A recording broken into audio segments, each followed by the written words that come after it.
لکھ دیتے ہیں. پہلے ایک زمانے میں لوگ یورپ کے ویزے کے لیے اپنے آپ کو قادیانی لکھ دیتے تھے, تو واقعی وہ کافر ہو جائے گا. یہ بہت بڑا جرم ہے. ہاں, اکراہ کی حالت میں اگر آپ زبان سے کلمہ کفر کہتے ہیں تو پھر اللہ نے اجازت دی ہے. اس کو رخصت کہتے ہیں. رخصت کا مطلب ہوتا ہے عزیمت تو یہی ہے کہ آپ برداشت کریں, اور قتل کر دیا جائے آپ کو تو آپ شہید کہلائیں گے.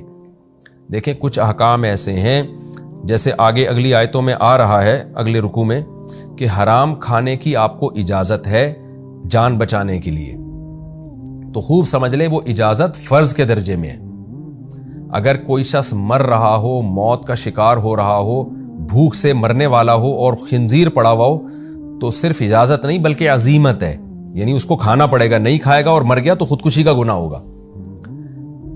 تو یہ رخصت عزیمت کے معنی میں. یہ فقہ کی ٹرم ہے, آپ لوگ کو شاید یہ سمجھ میں نہ آئے, لیکن جو علماء ہیں وہ سمجھتے ہیں کہ یہ ہے تو رخصت, لیکن حقیقت میں حکم ہے, آرڈر ہے.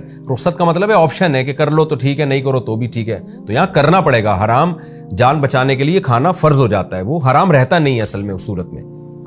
لیکن ایمان جو ہے اس میں جو اللہ نے اجازت دی ہے تو یہ اجازت رخصت کے معنی میں ہے, یعنی آپشنل ہے کہ آپ جان بچانے کے لیے زبان سے کلمہ کفر کہہ بھی سکتے ہیں, اور یہ بھی آپ کو حق ہے کہ جان نہ بچائیں اور ایمان پر قائم رہیں اور اگلا آپ کو قتل کر دے, تو یہ شہادت کہلائے گی پھر.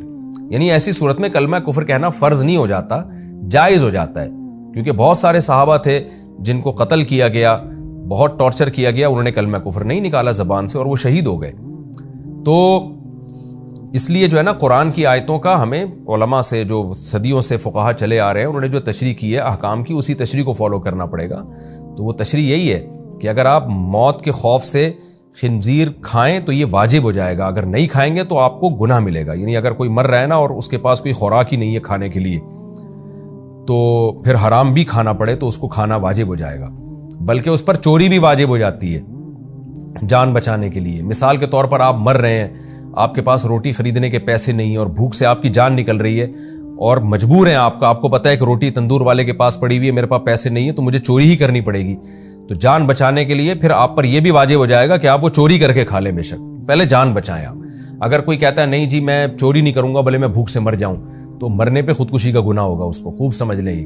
ہاں وہ چوری کر کے کھائے گا, لیکن دل میں اس نے پھر یہ نیت کرنی ہے کہ میں اس کا ضمان ادا کروں گا جب اللہ مجھے مالی وسعت دے گا. تو اس وقت تو وہ جیسے تیسے جان بچائے, اس کے بعد پھر اللہ مالی وسائل دے دے تو پھر وہ اس روٹی کی قیمت ادا کرے. اور یہ چوری کرنے سے پہلے نیت کرے گا, لہذا اس کو ہم چوری صورتاً کہیں گے, حقیقت میں وہ چوری ہے ہی نہیں, کیونکہ وہ دل میں نیت کر رہے کہ جب اللہ گنجائش دے گا تو میں پیسے دوں گا.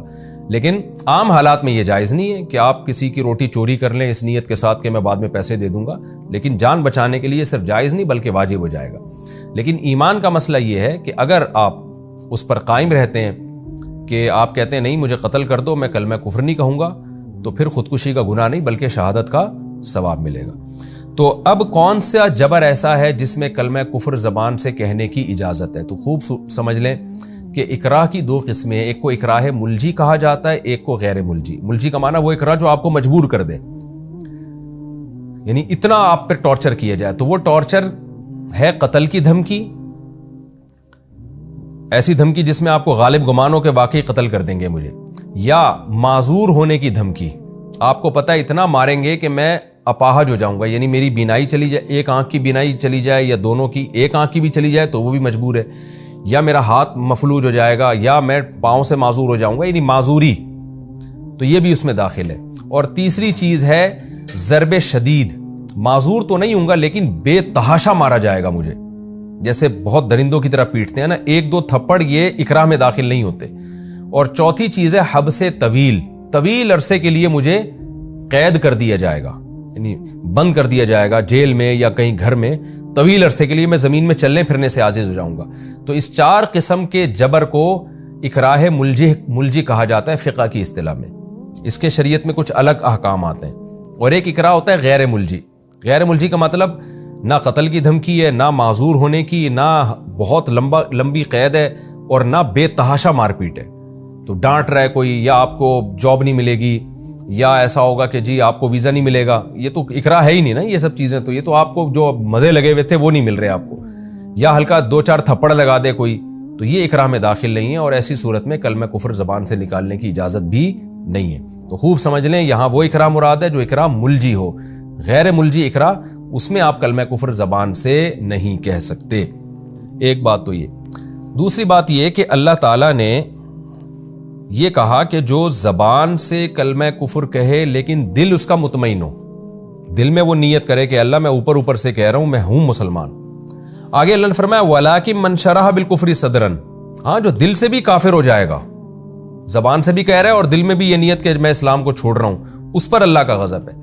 اس آیت کے تحت علماء نے لکھا ہے کہ وسوسے جو کفر کے آتے ہیں نا, اس کی بھی اللہ نے نفی کر دی ہے کہ اس پر بھی اللہ کا غضب نہیں ہوگا. کیوں؟ من شرح بالکفر صدرن, شرح صدر ہو پورے اطمینان کے ساتھ.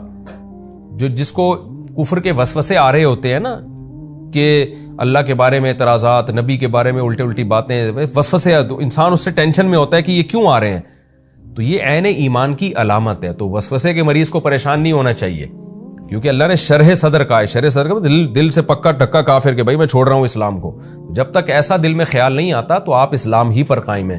تو وسوسے کے مریضوں کے لیے بھی اس میں تسلی ہے کہ وسوسوں سے انسان کافر نہیں ہوتا, بلکہ یہ تو حدیث میں آتا ہے کہ وسوسے آنے سے جو آپ پریشان ہو رہے ہیں نا, یہ پریشان ہونا آپ کے ایمان کی علامت ہے, کیونکہ اس کا مطلب آپ دل سے اسلام کو پسند کرتے ہیں, تبھی تو وسوسے آنے سے آپ ٹینشن میں آ رہے ہیں. تو ٹینشن میں تو انسان اسی چیز سے آتا ہے کہ جو اس کو محبوب ہو اور اس کے وہ چھن رہی ہے اس سے. تو اس سے پتہ چلتا ہے آپ کو تو اسلام سے محبت ہے, تبھی اس کے چھننے کا غم ہو رہا ہے آپ کو. تو اس کا مطلب آپ دل سے اسلام کو پسند کرتے ہیں. تو وسوسے کے مریض کو ٹینشن نہیں لینی چاہیے. آگے اللہ فرماتے ہیں کہ جو ایمان کو چھوڑ دے گا اس کا اتنا بڑا عذاب ہوگا کیوں؟ وجہ اللہ نے بیان کی ذالک بأنہ مستحب الحیات الدنیا علی الآخرہ, یہ عذاب اس لیے ہوگا کہ انہوں نے آخرت پر دنیا کی زندگی کو ترجیح دی.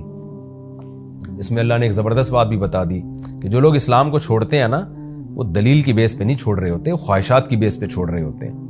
آج کتنے لوگ کہتے ہیں یار ہمیں اسلام پر اعتراضات ہیں, اس وجہ سے ہم اسلام چھوڑ رہے ہیں, وہ لیبل یہ لگا رہے ہوتے ہیں. اور اگر بالفرض ان کو اسلام پہ کوئی اعتراض ہے تو جس کفر کی طرف جا رہے ہو کیا اس پہ اعتراض نہیں ہے تمہیں؟ اس میں تو 20 قسم کے اعتراضات ہونے چاہیے. آج لوگوں کو اسلام کے نا چھوٹے چھوٹے حکام, یہ حکم میری سمجھ میں نہیں آتا, یہ کیسی بات کی اسلام نے. بھائی تم اسلام کو چھوڑ کر جس لائف اسٹائل کو فالو کر رہے ہو اس کی تو ساری باتیں ہی الٹی ہیں. تو اس لیے اللہ کہتے ہیں دلیل کی بیس پہ نہیں, یہ خواہشات کی بیس پہ چھوڑ رہے ہوتے ہیں, کیونکہ کفر میں خواہشات بہت ہیں. زنا بھی ہے, شراب بھی ہے, نائٹ کلب بھی ہیں, ماں باپ کو اولڈ ہاؤس میں بھی جمع کرا دو, بہت ساری فسادات ہیں. تو یہ دنیا کی زندگی, دنیا کے چند ٹکوں کو آخرت پہ ترجیح دیتے ہیں, یہ اس کی بیس ہوتی ہے. تو اللہ ان کو اس لیے عذاب دے گا کہ جو ہمیشہ والی زندگی تم اس کو بھول گئے اور دنیا کی چند لذتوں کے پیچھے پڑ کر تم نے اسلام کو کیوں چھوڑا. اس لیے اللہ فرماتے ہیں ذالک بأنہ مستحب الحیات الدنیا علی الآخرہ, یہ عذاب اس لیے ہوگا کہ انہوں نے دنیاوی زندگی کو آخرت پر ترجیح دی. وان اللہ لا یہدی القوم الکافرین, اور اس لیے بھی ہوگا کہ اللہ ایسے کافروں کو ہدایت نہیں دیتا کہ جو دنیا کی زندگی کو آخرت پر ترجیح دیتے ہیں. جب ان کو ہدایت نہیں ملتی تو اور گمراہی کی طرف پھر جانا شروع ہو جاتے ہیں وہ. تو اسلام کو جب چھوڑیں گے نا تو بہت سارے سیدھے ٹریک سے ہٹیں گے, ہر چیز ان کی الٹی ہونا شروع ہو جائے گی, جس کے نتیجے میں ان کے لیے پھر اللہ کا غضب اور اللہ کا عذاب, پھر یہ یقینی بات ہے.